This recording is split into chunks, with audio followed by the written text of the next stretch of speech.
Tani waa sheeko aad u xanuun badan oo qof walba damiir la damqanaysa. Wiilka yarka maalinba galaaska uu ka soo dahaa, macallinkuna wuxuu ku dhuftaa 3 bilood iyo wax ka badan. Wiilka marwalba galaaska soo fadhiista waa kana macallinkii ku xigtay oo galaaska oo ka soo daahay, haddana macallinka uu la dhacaayo. Sorry, waan ka xumahay. haddana macallinkii galaaska macallinka kale, macallinka markan uu xanaaqsan yahay wayba u soo dahdaa maalin walbe. Ardadiina halkan bay ku qoslayaan. Waan ka xumahay.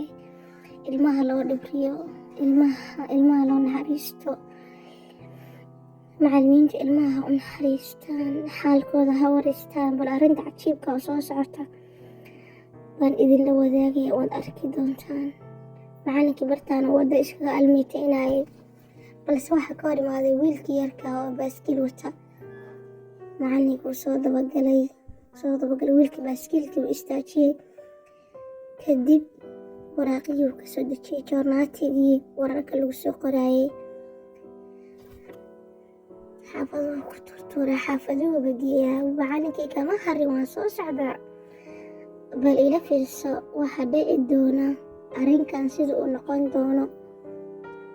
Ila fiirso, cajiib. Macallinka kama harin, uu soo daba socdaa. Wiilka haddana xaafad kaluu tegay, joornaatigii wararka laga akhrisanayo dhiibay.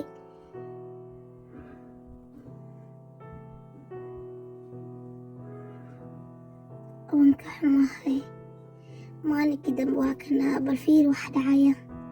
Macallinkii wuu qiirooday, wiilkiina hab buu siiyey. Cajaa'ib. Ardayga intaan la dilin wuxuu maalinba ku soo daaho, xaaladihiisa macallimiintu ha weydiiyaan, haddaba galaan ha wareystaan. Xitaa hadduu waalid leeyahay ha u yeeraan.